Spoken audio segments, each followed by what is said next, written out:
선사시대의 전개와 국가의 형성 보도록 하겠습니다. 선사시대라는 것은 무엇이냐? 구석기, 신석기, 청동기, 철기 시대를 이야기하고요. 이것을 뭘로 구별을 하느냐? 우리는 당연히 도구로 구별한다는 것을 알고 있죠. 구석기 시대 때 어떤 도구를 썼고, 신석기 시대 때는 구석기는 뗀석기, 신석기는 간석기, 청동기는 당연히 청동기, 철기도 당연히 철기가 되겠죠. 그래서 우리가 이것을 그냥 추측할 수는 없고 뭘 보고 할 텐데 어떤 유물을 보고 하겠죠. 그래서 유물을 잘 알아두셔야 되겠고, 그 유물이 어디에서 나왔나 유적지에 대해서도 조금 알아두셔야 되겠고, 그 다음에 그 시대 때의 문화는 어떤가, 어떻게 살았나, 문화라고 하겠습니다. 문화, 이런 것들에 대해서 좀 알고 계셔야 문제를 풀 수가 있겠습니다. 자, 이런 거 위주로 공부를 해보도록 하겠습니다. 자, 구석기부터 보도록 할까요? 자, 구석기 시대 때 유적지로 가장 유명한 것은 연천 정곡리와 공주의 석장리와 청주, 청원, 두루봉 동굴이 되겠습니다. 자, 요 세 가지만 알아두시면 되겠는데 나머지 뭐 너무 많죠? 그래서 다 외우실 거 없이 이렇게 세 가지가 중요하니까 이렇게 외워두시면 되겠고, 자, 이게 왜 중요하냐면, 연천 정곡리는 왜 중요하냐면 요 구석기 시대 유물 중에 가장 유명한 주먹도끼가 여기서 출토됐기 때문입니다. 주먹도끼는 왜 유명하냐? 여러분들이 한번 보세요. 이것과 여기 있는 요 사진들, 요거는 거의 그냥 돌멩이 수준이죠. 그래서 뗀석기를 사용했다라고 했는데 이 돌끼리 부딪혀서 모양을 만들어서 사용을 한 거죠.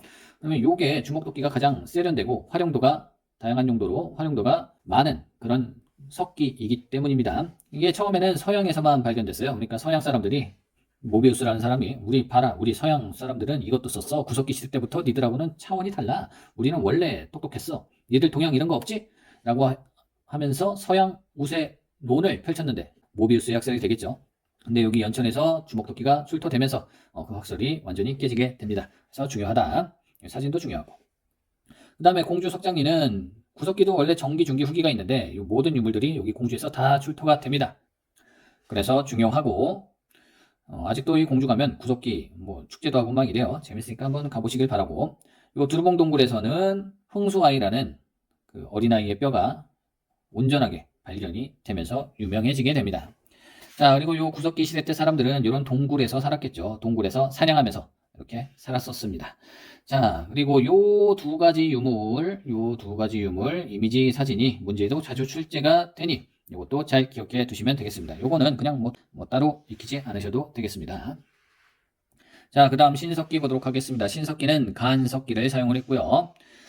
신석기에는 뭐 많이 발전했기 때문에 유물이 많죠. 빗살무늬 토기, 여러분들 굉장히 많이 봤을 것입니다. 그래서 여기 뭐 이렇게 빗살무늬가 이렇게 지금 있잖아요. 그래서 빗살무늬 토기가 되겠고, 강에다가 이렇게 푹 꽂아가지고 물고기를 담거나 여기 받침대를 만들어서 이렇게 올려놓고 여기에다 불을 지펴서 뭐 곡식을 익혀 먹었거나 이런 식으로 사용을 했습니다. 자, 그리고 여기에서의 일단 중요한 특징은 농경을 시작했다는 거예요. 농경은 뭐 벼까지는 아직 아니고 조피, 수수 등을 재배하고 살았다라는 것이죠. 가장 큰 특징은 농경을 시작했다라는 것이 되겠고요. 주로 강가나, 여기 보시면 다 강가죠. 네, 강가. 여기 강, 여기도 강, 여기 다 강이 있죠. 강가에 주로 거주하며 살았다. 그래서 물고기도 잡고 농사도 지으면서, 이 조피수수는 여러분들 급식에 가끔 조밥 나오면 알겠지만 이게 먹어도 별로 배부를 것 같지 않은 그런 느낌의 곡식이란 말이죠. 사냥과 이런 농경도 같이 했어야 됐고, 농경을 하려면 한 땅에서 계속 살았어야 됐죠. 사냥을 할 거면 계속 이동하면서 여기 동물 다 잡아먹으면 저쪽 동물 잡아먹고 뭐 이렇게 했어야 됐지만, 농경을 하고 나서는 정착을 해야 됐기 때문에 이렇게 집을 짓고 살았다라고 볼 수가 있겠습니다. 여기에서 가장 중요한 유물은 빗살무늬 토기가 되겠고요. 그 다음에 강가에서 물고기를 잡으려면 이 그물이 있어야 되잖아요. 손으로 잡는 거는 한계가 있기 때문에. 그래서 이런 뼈바늘, 가락바퀴 이런 것들을 통해서 물고기를 잡는 그물을 만들었다 라고 생각해 주시면 되겠습니다. 요 가락바퀴, 뼈바늘, 빗살무늬 토기 중요한 사진 자료이니까 잘 봐주시면 되겠고요. 자, 유적지 한번 보도록 하겠습니다. 유적지는 평양 남경과 봉산 집탐리에서 탄화된 좁쌀이 나옵니다. 그래서 농경을 했다라는 걸 알 수 있는 유물이 나온 평양 남경과 봉산 집탐리, 그 다음에 부산 동삼동, 여기 서울 암사동, 이런 데가 있었구나 라고 생각해 주시면 되겠습니다. 하나만 더 하자면 양양 오산리, 이렇게 익혀 두시면 좋겠습니다. 자, 청동기 시대와 철기 시대 같이 있네요. 같이 살펴보도록 하겠습니다. 청동기 문화 여러분들 많이 봤을 겁니다. 비파용 동검과 거친 무늬 거울, 그 다음에 팔주령 이렇게 되어 있고요. 이게 비파처럼 생겨서 이 비파용 동곰이잖아요. 그래서 이런 질문들 많이 해요. 이걸로 굴인데 이게 청동인데 이거 찌르면 찔리나요? 하는데 여기까지가 굉장히 두꺼워요. 여기까지는 뭐 굉장히 두껍고 요 앞쪽만 사용해서 뭐 베고 살짝 찌르고 뭐 이 정도 사용했던 그런 무기가 되겠습니다. 자, 보통 이런 청동들은 재사용 용구로 많이 사용을 했고요. 그 다음에 농사 지을 때는 이런 반달 돌칼을 사용을 했는데 곡물 이삭을 자르는 때 사용을 하죠. 여기에다가 이렇게 막대기를 달아놓고 여기 구멍 2개 보이죠? 여기 실로 이렇게 묶어갖고 벼를 베는 그런 용도로 사용을 했고요. 이게 돌이기 때문에 신석기로 착각하시는 분들이 많은데 이 청동으로 농사를 지을 수가 없기 때문에 이 반달 돌칼은 청동기 문화라는 점을 잘 기억해 두시고, 그 다음에 우리나라가 고인돌 굉장히 많은 거 알고 있나요? 고인돌도 굉장히 많다. 이런 북방식 고인돌, 이게 다 청동기 시대의 문화다라고 생각해 주시면 되겠고, 청동기 시대 때 가장 중요한 거는 농사를 시작했다는 것이죠. 농사를 시작했고, 농사를 시작했다는 것은 내가 배부르게 먹고 남는 그런 생산물이 있다는 것이죠. 그래서 잉여 생산물이라고 하는데 이게 뭐예요? 결국 재산이죠. 재산. 돈이야, 돈. 이때는 돈입니다. 돈이 있다는 거는 곧 계급을 만들게 되는 것이죠. 구석기하고 신석기는 평등사회였어요. 근데 청동기 시대 때 와서는 계급이 발생하게 됩니다. 왜냐하면 재산 개념이 생겨났기 때문이죠. 그리고 이런 고인들도 계급이 높은 사람들의 무덤을 이렇게 만들어 주는 것이죠. 이거 돌 옮기려면 사람이 몇 명이 필요한가요? 그러니까 내 밑에 부리고 있던 사람들이 이거를 만들어 주는 거죠. 그래서 이런 고인돌이 생겨나게 되는 것이고 계급이 발생됐고 농사가 있었다. 중요하니까 잘 알아두시면 되겠습니다. 자, 철기로 넘어와서는 이런 세형동곰, 이게 얇을 세자죠. 세발 낙지할 때 그 세자. 세발 낙지가 뭐 발이 3개라고 생각하진 않겠죠. 그 다음에 요 잔무늬 거울. 여기 뒷면에 이 색이는 요 문양들이 지금도 흉내내기가 어렵다 이거죠. 이 거친 무늬 거울도 그렇고 이건 뭐 엄청난 기술이었다라고 생각해 주시면 되겠고, 동무덤, 항아리 무덤이라는 뜻이고요. 이런 거 박물관 가서 많이 보셨죠? 이 박물관에 거의 뭐 갈 때마다 있는 그런 형태의 무덤이 되겠고요.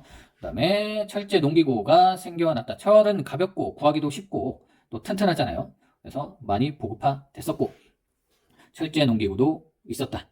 그러면서 생산량이 늘어나게 됐고 사람들은 점점 농사짓기가 좋아졌고 그러므로 먹고 살기가 좋아졌다 라고 생각해 주시면 되겠습니다. 자, 그 다음에 고조선의 성립과 발전을 보도록 하겠습니다. 고조선은 청동기를 기반으로 발전한 그런 나라가 되겠어요. 그래서 요 청동기 시대 때 고조선이라는 국가가 탄생을 하게 되고, 여기 있는 탁자식 고인돌, 북방식 고인돌, 미송리 식토기, 손잡이가 달려있으면 미송리 식토기가 되겠습니다. 그 다음에 요런 비파용 동검, 요런 것들은 고조선의 세력 범위를 나타내는 유물이 되겠습니다. 하나, 둘, 세 개 고조선의 세력 범위를 나타낸다. 고조선 살펴보도록 하겠습니다. 여러분들 뭐 엄청나게 많이 들어서 알고 있잖아요. 곰부족, 여기 토템이라고 되어 있는데 신석기 시대 때 토템 신앙이 있었죠. 이게 토템이라는 게 동물을 섬기는 그런 신앙이 되겠고요. 샤머니즘도 있었습니다. 이거는 주술 신앙이 되겠고, 애니미즘도 있었죠. 애니미즘은 뭐 만물의 신이 깃들였다라고 생각하는 그런 사상이 되겠고요. 뭐 바람의 신, 불의 신, 물의 신, 뭐 이렇게. 자, 요 토템 신앙을 기반으로 우리가 곰과 호랭이가 동굴에 들어가서 쑥과 마늘만 먹고 이렇게 살잖아요. 이게 처음부터 좀 불공평했죠. 호랑이는 육식동물이고 곰은 그거 먹을 수 있는데 당연히 곰이 유리하지. 그래서 곰만 버텨냈고 단군을 닦게 되는 것이죠. 재미삼아 얘기하자면 쑥과 마늘이라는데 마늘이 이 시대에 없었는데 어떻게 마늘이 있냐 뭐 이렇게 지금 뭐 얘기할 수도 있지만 요 마늘이 아니라 원래는 지금 달래라고 하죠. 달래. 한자가 같아서 이게 달래라고 하는 것을 마늘로 옛날에 잘못 오역했었다. 그래서 마늘이 아니라 달래다. 이렇게 얘기할 수가 있겠고요. 어쨌든 요 당군 왕검이라는 그 말 자체가 재정일치의 지배자를 뜻하는 말이 되겠고요. 재정일치라는 건 뭐냐면 제사장과 제사를 지내는 사람, 그러니까 지금으로 따지면 그 추기경 같은 사람과 정치, 대통령이 일치하는 그런 사회였었다. 그래서 선민 사상이 있었다. 선택받은 사람이다라는 그런 사상이 있었고, 경제적으로는 농경 사회였고 농사도 지었다. 청동기 문화도 많이 발달을 했고 아까 얘기했듯이 계급이 발생되었다. 그래서 8조 근법을 한번 살펴보도록 하겠습니다. 지금은 3개밖에 안 남았지만 사람을 죽인 자는 죽이고 남에게 상처를 입힌 자는 곡식으로 갚는다. 오, 사유재산이 있었네. 곡식으로 갚는다고 했으니까 재산이 인정이 됐던 것이죠. 도둑질한 자는 노비로 삼는다. 오, 노비? 계급도 있었네. 이런 8조 근법으로 우리가 계급이 존재했고 개인 재산 이런 게 존재했다. 이를 용서받고자 하는 사람은 50만 전을 냈다. 돈의 개념도 있었네. 라고 유추해 볼 수가 있는 것이죠. 자, 그렇게 잘 지내고 있었는데 어느 날 요 위만이라는 사람이 찾아옵니다. 그래서 위만이 망명했습니다. 아유, 저를 잘 걷어주시면 북방수비를 잘 맞도록 할게요. 그러게 서쪽 변경을 지키도록 했는데 위만이 가만 보니까 이 철기가 이쪽 지역에는 있었고 이쪽 지역에는 청동기, 한반도에는 청동기를 사용하고 있으니까 뭐야, 내가 철기를 좀 이렇게 잘 모아서 여기 쳐들어가면 여기를 점령할 수 있겠는데, 고조선 내가 차지할 수 있겠는데 라고 생각한 위만이 준왕을 배신하고 여기 고조선을 차지했죠. 그것이 위만 조선이 되겠습니다. 자, 이렇게 고조선은 여기 진나라가 있었고 여기 위에는 한나라가 있었죠. 이때 한나라, 중국은 한나라. 그래서 고조선은 한나라와 진나라의 중개 무역을 하면서 살았는데, 한나라에서 사갖고 진나라에 비싸게 팔고, 진나라에서 사갖고 한나라에 비싸게 팔고, 이런 무역을 하고 있으니까 가만 보니까 한나라가 뭐 손해란 말이죠.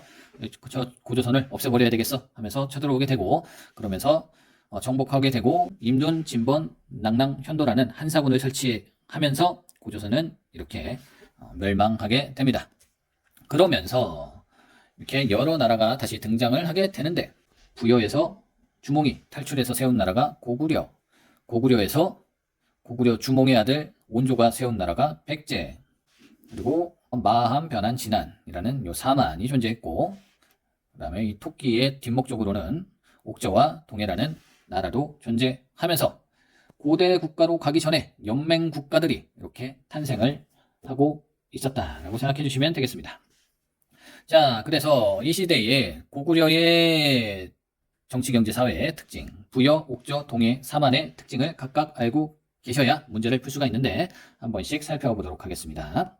자, 고구려는 주몽이 세운 나라가 되겠고요. 제가회의를 했습니다. 제가회의. 나중에 백제는 정삼회의고 신라는 화백회의다. 이렇게 구분을 지으면서 문제가 나오게 되고요. 자, 풍습으로는 일책시비법이라는 게 있었고요. 일책시비법. 여기는 없지만 형사치수제, 서옥제 이런 풍습들이 있었습니다. 그리고 제천, 하늘에 제사를 드리는 그 행사를 갖다가 동맹이라고 하죠. 이 제천 행사가 문제에 이상하게 되게 많이 나와요. 그래서 고구려는 동맹, 부여는 어영부영 영고, 옥저는 맨날 고구려한테 뺏기기만 해서 제천 행사를 지내지 않습니다. 동해는 동무, 무천, 동해, 무천. 사만은 농사가 너무 잘 돼서, 원래 이 남쪽 지역이 농사가 잘 되잖아요. 2번씩이나 지냅니다. 그래서 계절제를 5월과 10월 이렇게 지내게 되고요. 요 제천 행사의 명칭을 잘 기억해 두셔야 되겠습니다. 고동, 어영, 부영, 동무 이렇게 기억해 주시면 되겠고요.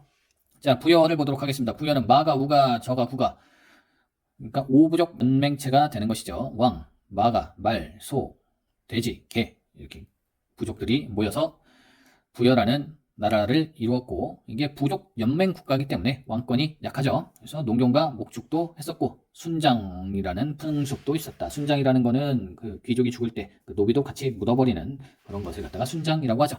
자, 옥저는 읍군 삼노라는 군장이 있었다.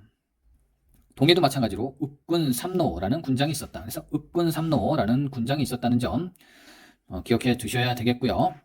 특징으로는, 풍속으로는 가족 공동묘, 민며느리제 이런 게 있었습니다.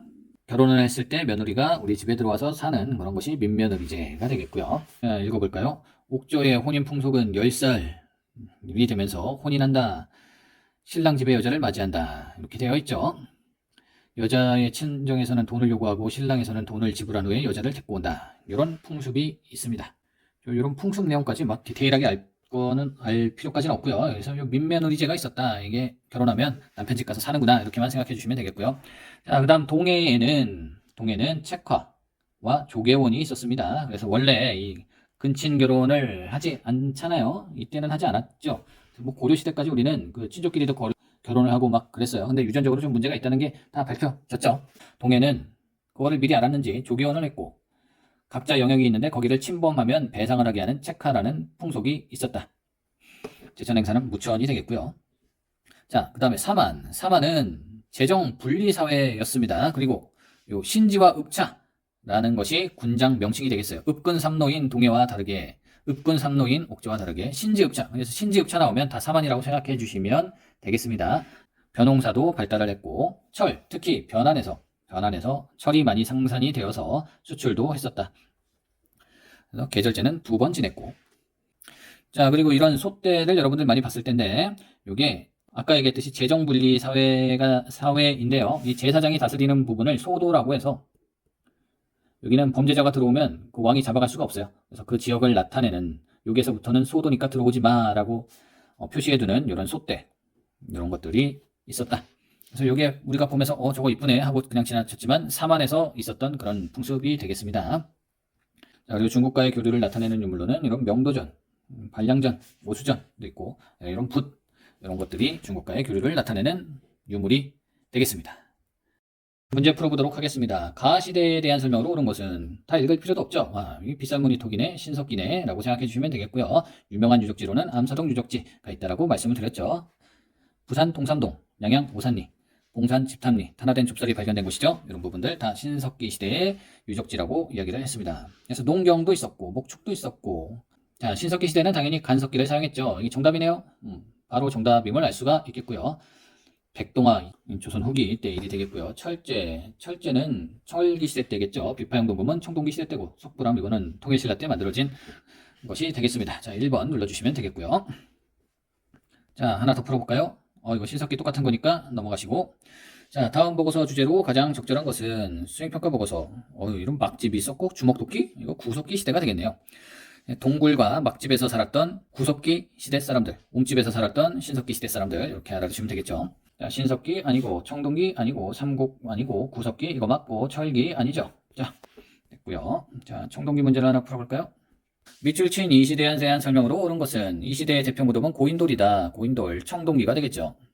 사진만 봐도 당연히 청동기구나 라고 생각하실 수가 있겠죠. 상평통보, 고려 숙종 때나 있었던 일이고, 석굴암 또 나왔네요. 통일신라 8관의 연등의 고려이죠. 지방의 서원이 설립됐다. 조선시대죠. 비파형동금. 이거 수능 문제인데 요 남은 보기들이 다 얼토당토하는 보기란 말이죠. 그래서 너무 쉽게 이런 거를 고를 수가 있겠습니다. 수능 문제는 이렇게 너무 쉽게 나오고, 한능검 같은 경우에는 그래도 요 다른 보기가 요 근처에 있는 그런 보기들로 이루어지게 됩니다. 그래도 풀 수 있겠죠. 그래봐야 신석기, 철기, 구석기 이런 보기들이 나오겠지.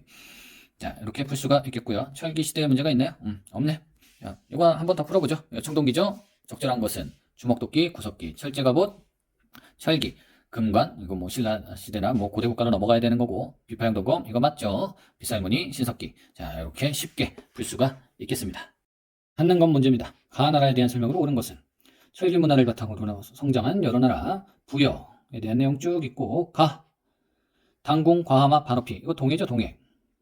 책에는 없어서 얘기를 안 했지만 동해의 특산물로 당궁, 과하마, 반어피가 있고, 동해의 제천 행사는 무천이 되겠고요. 읍군 삼노라는 군장이 다스리고 책하와 조계훈이라는 풍습이 있었다.